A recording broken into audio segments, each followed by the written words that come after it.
ଆଜି ଆମେ ଶୁଣିବା ଫକୀରମୋହନ ସେନାପତିଙ୍କ ରଚିତ କ୍ଷୁଦ୍ରଗଳ୍ପ ମୌନା ମୌନି। ଉପସ୍ଥାପନା ପ୍ରସେନଜିତ ସିହ୍ନା। ପ୍ରାୟ ଅର୍ଦ୍ଧଶତ ବର୍ଷ ପୂର୍ବେ ଖଣ୍ଡଗିରି ଓ ତତ୍ଚତୁର୍ଦିଗସ୍ଥ ଉପତ୍ୟକା ଭୂମି ବିବିଧ ଜାତୀୟ ବୃକ୍ଷ ଓ ଲତାଜାଲରେ ବେଷ୍ଟିତ ଥିଲା। କେବଳ ଗୁମ୍ଫା ଓ ସମୀପବର୍ତ୍ତୀ ସ୍ଥାନ ଉଦ୍ଭିଦ ଶୂନ୍ୟ, ପରିଷ୍କୃତ ପରିଚ୍ଛନ୍ନ, ସାଧୁ ସନ୍ନ୍ୟାସୀମାନଙ୍କ ଆଶ୍ରମରେ ପରିପୂର୍ଣ୍ଣ। ବିଭୂତିଭୂଷଣ କୌପୀନଧାରୀ ସାଧୁମାନେ ଧୂନି ଲଗାଇ ବସିଥାନ୍ତି, ବସ୍ତ୍ରଧାରୀ ସାଧୁମାନେ ନିର୍ଧୂନିକ। ସାଧୁ ନାନା ଶ୍ରେଣୀର, ସନ୍ନ୍ୟାସୀ, ନାଗା, ରାମାଉତ, କେହି ବା ଉପାଧି ରହିତ। ପ୍ରାୟ ପ୍ରତିଦିନ ସାଧୁମାନଙ୍କ ଗତାୟତ ଲାଗିଥାଏ। ଥୋକେ ଚାଲିଯିବା ମାତ୍ରେ ନବାଗତା ସାଧୁମାନେ ଶୂନ୍ୟସ୍ଥାନ ଅଧିକାର କରି ବସୁଥାନ୍ତି। ମୁଦ୍ରିତ ନେତ୍ର ଥୋକେ ସାଧୁ ଧ୍ୟାନ ନିମଗ୍ନ। ତୁଳସୀ ବା ରୁଦ୍ରାକ୍ଷମାଳା ହସ୍ତ ଥୋକେ ଭଜନରେ ନିଯୁକ୍ତ। କେହି ଗ୍ରନ୍ଥପାଠ, କେହି ବା ଗ୍ରନ୍ଥ ଶ୍ରବଣ କରୁଅଛନ୍ତି। କେହି ଗଞ୍ଜିକା ଟିପ୍ପନ ସେବନରେ ନିଯୁକ୍ତ। କେହି କେହି ସାଧୁ ଖଟୁଲିରେ ପୁଷ୍ପମଣ୍ଡିତ ଦେବତା ବିଜେ କରାଇ ଦେଇ ତୀର୍ଥଯାତ୍ରୀମାନଙ୍କଠାରୁ ଅର୍ଥ ସଂଗ୍ରହରେ ମନୋଯୋଗୀ। ବାସ୍ତବରେ ଏହା ଗୋଟିଏ ବିଚିତ୍ର ଦୃଶ୍ୟ। ଏହି ପବିତ୍ର ସ୍ଥାନ ଦର୍ଶନ କଲେ ନିତାନ୍ତ ପାଷାଣ ହୃଦୟ ମଧ୍ୟ ଭକ୍ତିରସରେ ଆପ୍ଲୁତ ହୋଇଯାଏ। କେବେ କେବେ ଜମାଉତ ଦଳର ମଧ୍ୟ ଏ ସ୍ଥାନକୁ ଶୁଭାଗମନ ହୋଇଥାଏ। ଏମାନେ କିନ୍ତୁ ଗୁମ୍ଫା ନିକଟକୁ ଯାଆନ୍ତି ନାହିଁ। ଖଣ୍ଡଗିରି ପାଦଦେଶରେ 2-4 ଦିନ ଧୂନି ସ୍ଥାପନ କରି ଅନ୍ୟତ୍ର ଚାଲିଯାଆନ୍ତି। ଜମାଉତ ଦଳର ସନ୍ନ୍ୟାସୀ ସଂଖ୍ୟା 40-50 ଠାରୁ 1000-1200 ପର୍ଯ୍ୟନ୍ତ। ସନ୍ନ୍ୟାସୀମାନଙ୍କ ସମାନ ବହିବା ନିମନ୍ତେ ଓଟ ଓ ଘୋଡ଼ା ଥାନ୍ତି। କଦାଚିତ୍ ହାତୀର ମଧ୍ୟ ଅଭାବ ନଥାଏ। ଗାଭୀ ବୃଷଭ ମଧ୍ୟ କାହାରି କାହାରି ଦଳରେ ଥିବାର ଦେଖାଯାଏ। ଜମାଉତ ଅଧିକାରୀଙ୍କ ଉପାଧି ମହନ୍ତ ବାବା। ଏହି ମହନ୍ତ ବାବାଙ୍କ ଆଜ୍ଞାରେ ଜମାଉତ ଚାଳିତ। ଜଣେ କୋଠରୀ ଓ ଜଣେ ଭଣ୍ଡାରୀ ଥାଏ। କୋଠରୀ ଧନରକ୍ଷକ, ଭଣ୍ଡାରୀ ଜିମାରେ ଖାଦ୍ୟ ଓ ଅନ୍ୟାନ୍ୟ ଦ୍ରବ୍ୟ ଥାଏ। ଅଧିକାଂଶ ଜମାଉତ ନିତ୍ୟ ଯାଯାବର। ଭାରତର ସର୍ବତ୍ର ଭ୍ରମଣ କରି ରାଜା, ଜମିଦାର ଓ ଧନବନ୍ତ ଲୋକମାନଙ୍କଠାରୁ ଅର୍ଥ ସଂଗ୍ରହରେ ନିଯୁକ୍ତ ଥାନ୍ତି। ସଞ୍ଚିତ ଅର୍ଥ 4-6 ମାସକୁ ଥରେ ସନ୍ନ୍ୟାସୀମାନଙ୍କ ମଧ୍ୟରେ ବଣ୍ଟନ କରାଯାଏ।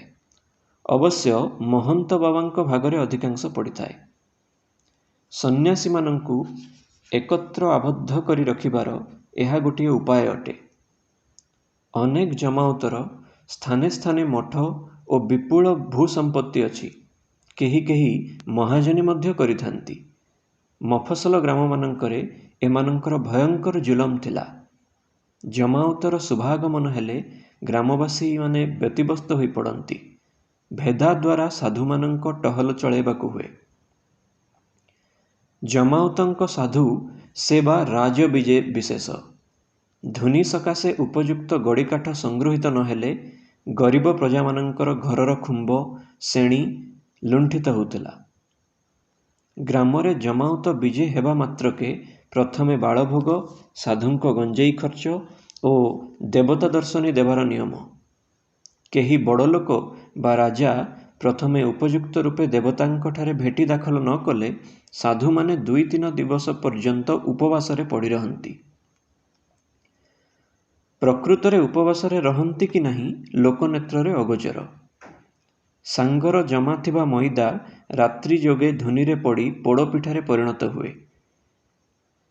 ଧର୍ମପ୍ରାଣ ନିରୀହ ଗ୍ରାମବାସୀ ହିନ୍ଦୁ ପ୍ରଜାମାନେ ନୀରବରେ ସମସ୍ତ ସହ୍ୟ କରୁଥିଲେ।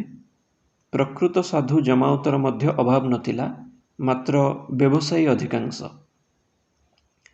ବଙ୍ଗଳାରେ ଡକାୟତ, ପୂର୍ବ ସମୁଦ୍ରଠାରୁ ଦିଲ୍ଲୀ ପ୍ରାଚୀର ପର୍ଯ୍ୟନ୍ତ ସମସ୍ତ ଆର୍ଯ୍ୟାବର୍ତ୍ତରେ ଲୁଣ୍ଠନକାରୀ ପିଣ୍ଡାରୀ ଏବଂ ସମସ୍ତ ଭାରତବ୍ୟାପୀ ନାନା ଜମାଉତଙ୍କ ଉତ୍ପାତରେ ପ୍ରଜାମଣ୍ଡଳୀ ନିତାନ୍ତ ଉତ୍ତ୍ୟକ୍ତ ହୋଇ ପଡ଼ିଥିଲେ।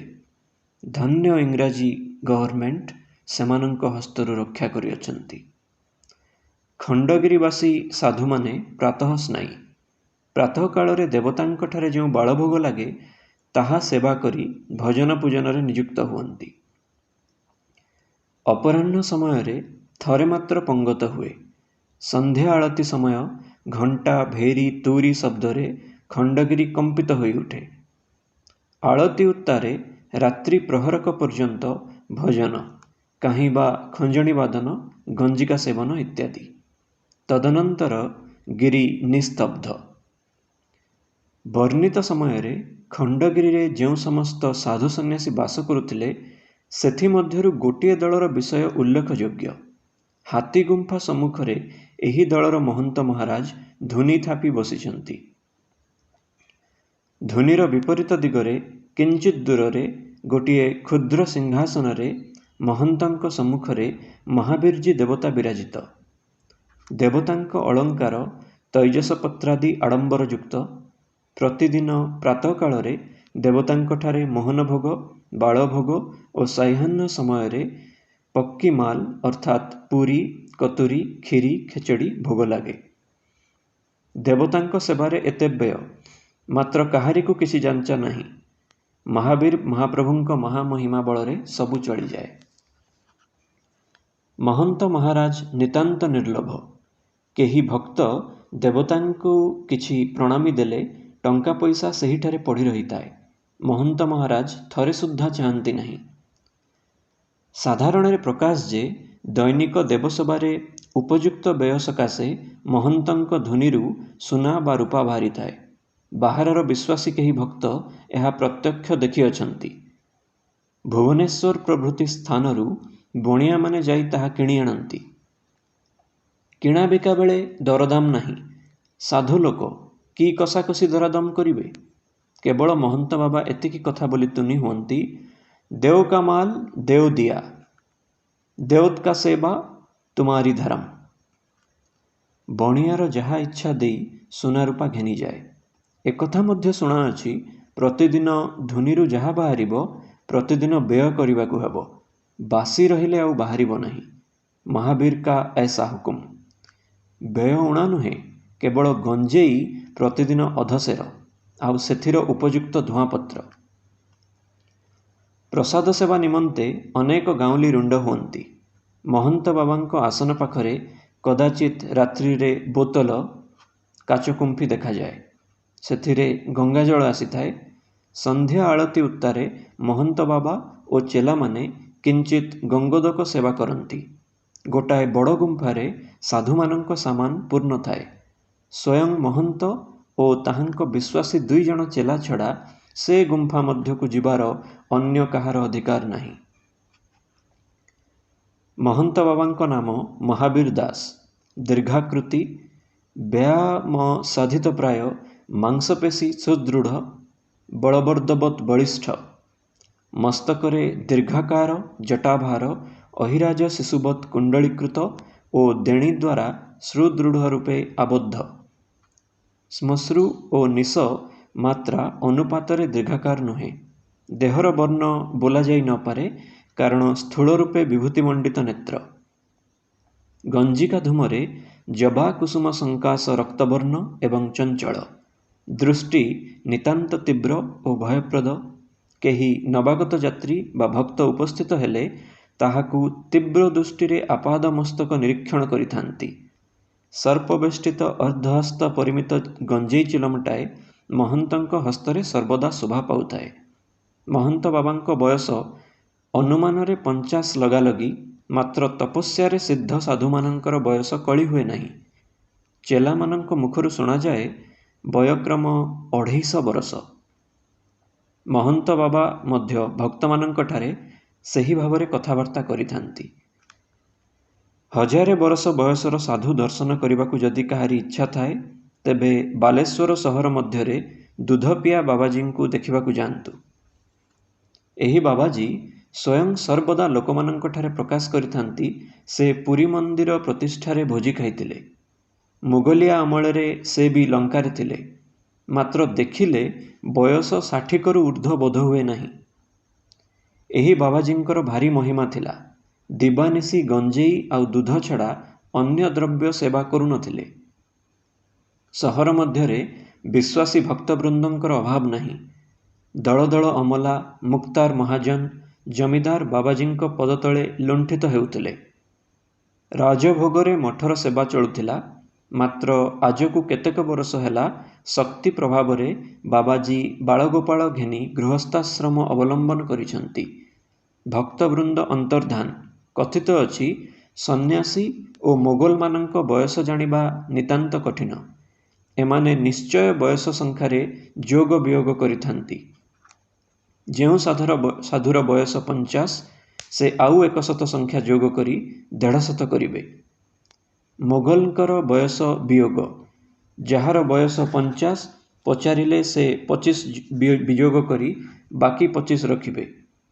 ଗୋଟାଏ ପୁରୁଣା କଥା ମନରେ ପଡ଼ିଲା।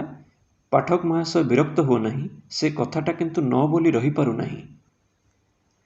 କୌଣସି ସ୍ଥାନରେ 2 ଜଣ ବୃଦ୍ଧ ଓ ଜଣେ 20 ବର୍ଷ ବୟସ୍କ ଯୁବା ମୋଗଲ ବସିଥିଲେ। କଥା ପ୍ରସଙ୍ଗରେ ପରସ୍ପର ବୟସ ବିଷୟରେ ପ୍ରଶ୍ନ ହେଲା। ଯାହାର 70 ବୟସ ସେ କହିଲେ ତାଙ୍କର ବୟସ 30। ଦ୍ୱିତୀୟ ବୃଦ୍ଧର ବୟସ 60 ଊର୍ଦ୍ଧ୍ୱ। ମାତ୍ର ପ୍ରଶ୍ନର ଉତ୍ତର ଦେଲେ, ସାହେବ, मेरा उम्र मुझको मालूम नहीं है, लेकिन मेरा बड़ा भाई का उम्र 30 की नजीक। जुबा मोगलକୁ ବୟସ ବିଷୟରେ ପ୍ରଶ୍ନ ହେବାରୁ ସେ ଉତ୍ତର ଦେଲା, हजूर, लोग उम्र का जो हिसाब लगाए हैं, मेरा पैदा भी नहीं हुआ। ଅର୍ଥାତ୍ ତାହା ବୟସ ସଂଖ୍ୟାରୁ 20 ବାଦ ଦେଲେ ବାକି କିଛି ରହୁନାହିଁ। ଯାଉ ସେ ଅଲଣା କଥାଗୁଡ଼ାକ ଛାଡ଼, ଏବେ ପ୍ରକୃତ କଥା ଧରାଯାଉ। ମହନ୍ତ ବାବାଙ୍କ ଦଳର ସାଧୁ ସଂଖ୍ୟା ପ୍ରାୟ 25। ସେଥିମଧ୍ୟରୁ ମଧ୍ୟ ସମୟ ସମୟରେ 8-10 ଜଣ ନୂଆ ପୁରୁଣା ହୋଇଥାନ୍ତି। ଅର୍ଥାତ୍ ଥୋକେ ସାଧୁ ବାହାରି ଯିବା ମାତ୍ରେ ନୂତନ ସାଧୁ ଆସି ସେହି ସ୍ଥାନ ପୂର୍ଣ୍ଣ କରନ୍ତି। ଆଶ୍ଚର୍ଯ୍ୟର ବିଷୟ, ପ୍ରାୟ ସମସ୍ତ ସାଧୁ ସମାନ ବୟସ୍କ, ଆକାର ତୁଲ୍ୟ ରୂପେ ବେଶଭୂଷଣ, ସମସ୍ତ ବନ୍ୟ ବରାହବତ୍ ବଳିଷ୍ଠ ଓ ନିରଳସ, ମସ୍ତକ ନିର୍ଜଟ, କ୍ଷୁଦ୍ର ବା ବାବୁରି କେଶମଣ୍ଡିତ, କ୍ଷୁଦ୍ରାକାର ଶ୍ମଶ୍ରୁ ବିଶିଷ୍ଟ, ସମସ୍ତଙ୍କ ଦେହରେ ଗୈରିକ ଅଙ୍ଗା ଆକଣ୍ଠ ପଦଲମ୍ବିତ। ସ୍ୱଭାବ ଓ କଥୋପକଥନ ନିତାନ୍ତ କର୍କଶ, ଦୃଷ୍ଟି ତୀବ୍ର ଓ ଭୟ ବିଭ୍ରମ ବ୍ୟଞ୍ଜକ। ସାଧୁମାନଙ୍କ କଥିତ ଭାଷା ହିନ୍ଦୀ। ୟୁରୋପ ଖଣ୍ଡରେ ଫରାସୀ ଯେପରି ସାର୍ବଭୌମ ଭାଷା, ଭାରତରେ ସେହିପରି ହିନ୍ଦୀ ଭାଷା ସର୍ବସ୍ଥାନ ବ୍ୟାପୀ। ସାଧୁ ସନ୍ନ୍ୟାସୀମାନେ ଭାରତରେ ସର୍ବସ୍ଥାନରେ ଭ୍ରମଣ କରନ୍ତି, ସୁତରାଂ ବାଧ୍ୟ ହୋଇ ହିନ୍ଦୀ ବୋଲିବାକୁ ହୁଏ। ଯାହାର ମାତୃଭାଷା ହିନ୍ଦୀ, ତାହାକୁ ଅସୁବିଧା ଭୋଗ କରିବାକୁ ହୁଏ ନାହିଁ। ଆମ୍ଭମାନଙ୍କ ସାଧୁ ଦଳର ଭାଷା ନୀଚ ଶ୍ରେଣୀ କଥିତ ବଙ୍ଗଳା ଅଥବା ବଙ୍ଗ ହିନ୍ଦୀ ଭାଷାର କଦର୍ଯ୍ୟ ସମ୍ମିଶ୍ରଣ। ଏହି ସାଧୁ ଦଳ ଭଜନ ପୂଜନ ବିଷୟରେ ନିଯୁକ୍ତ ଥିବାର କଦାଚିତ୍ ଦେଖାଯାଏ। ଗଞ୍ଜିକା ଟିପ୍ପନ, ସେବନ ଓ ପଙ୍ଗତ ସାମଗ୍ରୀ ଆୟୋଜନରେ ସର୍ବଦା ବ୍ୟସ୍ତ ଥାନ୍ତି। ସମସ୍ତ ସାଧୁ ମହନ୍ତ ବାବାଙ୍କର ନିତାନ୍ତ ଅନୁଗତ। ହାତୀଗୁମ୍ଫା ସମୀପବର୍ତ୍ତୀ ଆଉ ଗୋଟିଏ କ୍ଷୁଦ୍ର ଗୁମ୍ଫାରେ ଏକ ସାଧୁ ଦମ୍ପତି ଆଶ୍ରମ ସ୍ଥାପନ କରିଥିଲେ। ବାବାଜୀଙ୍କ ବୟସ ଆନୁମାନିକ 30 ବା 32। ଦେହ ସୁସ୍ଥ ଓ ସବଳ। ଯେପରି ଗଠିତ ହେଲେ ଲୋକେ ସୁନ୍ଦର ପୁରୁଷ ବୋଲାନ୍ତି, ଏହାଙ୍କ ଦେହ ସେହିପରି। ଦୃଷ୍ଟିପାତ ବ୍ୟାଧଭୀତ, ମୃଗବତ୍ ଚକିତ ଓ ଭୀତିବ୍ୟଞ୍ଜକ। ସର୍ବଦା ଲୋକନେତ୍ର ଅନ୍ତରାଳରେ ଗୁମ୍ଫା ମଧ୍ୟରେ ଆସୀନ। ସଯତ୍ନା ଧୃତବସନା ମାତାଟିର ବୟସ ବା ରୂପକାନ୍ତି ନିର୍ଣ୍ଣୟ କରିବା କିଞ୍ଚିତ୍ ଅସାଧ୍ୟ ବ୍ୟାପାର। ମାତ୍ର ତାଙ୍କ ପୃଷ୍ଠବ୍ୟାପୀ ନିତମ୍ବସ୍ପର୍ଶୀ ନବୀନ ନିରୋଧ ସଦୃଶ କେଶରାଶି, ସଂକୀର୍ଣ୍ଣ ମଧ୍ୟଭାଗ ଏବଂ ପଦଯୁଗଳର ବର୍ଣ୍ଣ ଓ ଗତିର ଠାଣି ଦେଖିଲେ ଜଣାଯାଏ, ମାତାଟି ପରମା ସୁନ୍ଦରୀ ଓ ପୂର୍ଣ୍ଣ ଯୌବନା ବିଶିଷ୍ଟା। ଏହି ସାଧୁ ଦମ୍ପତି ପଦାକୁ ବାହାରନ୍ତି ନାହିଁ, ସର୍ବଦା ଗୁମ୍ଫା ମଧ୍ୟରେ ରହିଥାନ୍ତି। କାହାରି ସହିତ କିଛି ମାତ୍ର କଥା ବୋଲନ୍ତି ନାହିଁ। ଏଥିସକାଶେ ଲୋକମାନେ ଏହାକୁ ମୌନା ବାବାଜୀ ଓ ମୌନୀ ମାତା ବୋଲାନ୍ତି। ସାଧୁ ଅନ୍ୟ ସାଧୁର ସହାୟ। ଆମ୍ଭମାନଙ୍କର ଉଲ୍ଲିଖିତ ମହନ୍ତ ବାବା ମୌନା ମୌନୀଙ୍କ ଆବଶ୍ୟକ ଦ୍ରବ୍ୟାଦି ସଂଗ୍ରହ କରିଦେବାର ଦେଖାଯାଏ। ସାଧୁ ଦର୍ଶନାର୍ଥୀ ଯାତ୍ରୀମାନେ ଖଣ୍ଡଗିରିକୁ ଆସି ସେହି ଦିନମାନରେ ଚାଲିଯାଆନ୍ତି। କେହି ରାତ୍ରିବାସ କରେ ନାହିଁ। ମାତ୍ର ଆଜକୁ ମାସାବଧି ଗତ ହେଲା 2 ଜଣ ବଙ୍ଗଦେଶୀୟ ସାଧୁ ସେବାପରାୟଣ ଯାତ୍ରୀ ବାସ କରି ରହିଅଛନ୍ତି। ସାଧୁମାନେ କେବଳ ଦୁନିର ବିଭୂତି ଦେଇ ଲୋକମାନଙ୍କର ଅନେକ ଉତ୍କଟ ପୀଡ଼ା ଆରୋଗ୍ୟ କରିଥାନ୍ତି। ଆମ୍ଭମାନଙ୍କର ମହନ୍ତ ବାବା ମଧ୍ୟ ନେତ୍ର ମୁଦ୍ରିତ କରି ଅନେକ ଲୋକଙ୍କୁ ବିଭୂତି ବିତରଣ କରିବାର ଦେଖାଯାଏ। ଆମ୍ଭମାନଙ୍କ ଭକ୍ତ ଯୁଗଳ ଅନିଶ୍ଚିତ ଉତ୍କଟ ପୀଡ଼ାରେ ପୀଡ଼ିତ। ଆରୋଗ୍ୟ କାମନାରେ ମହନ୍ତ ବାବା ଓ ଅନ୍ୟାନ୍ୟ ସାଧୁଙ୍କ ସେବାରେ ପ୍ରାତଃକାଳରୁ ରାତ୍ର ପହରକ ପର୍ଯ୍ୟନ୍ତ ନିଯୁକ୍ତ ଥାନ୍ତି। ନିଜ ବ୍ୟୟରେ ଭୁବନେଶ୍ୱର ବଜାରରୁ ଭଲ ଭଲ ଗୋଲ ଗୋଲ ଜଟାବାଲା ଗଞ୍ଜେଇ କ୍ରୟ କରି ଆଣି ସାଧୁମାନଙ୍କୁ ସେବନ କରାଇଥାନ୍ତି। ଭଲ ଗଞ୍ଜେଇ ସଂଗ୍ରହ କାମନାରେ ସେମାନଙ୍କୁ କେବେ କେବେ ପୁରୀ ମଧ୍ୟ ଯିବାକୁ ହୁଏ। ମୌନା ମୌନୀ ସାଧୁ ଦମ୍ପତି ପ୍ରତି ମଧ୍ୟ ଏମାନଙ୍କର ଅଚଳ ଭକ୍ତି। ସେମାନେ ମୌନାବଲମ୍ବନ କରି ରହିଥିଲେ ମଧ୍ୟ ସେମାନଙ୍କୁ ଗୁମ୍ଫା ଦ୍ୱାର ନିକଟରେ ଚାହିଁ ବସିଥାନ୍ତି।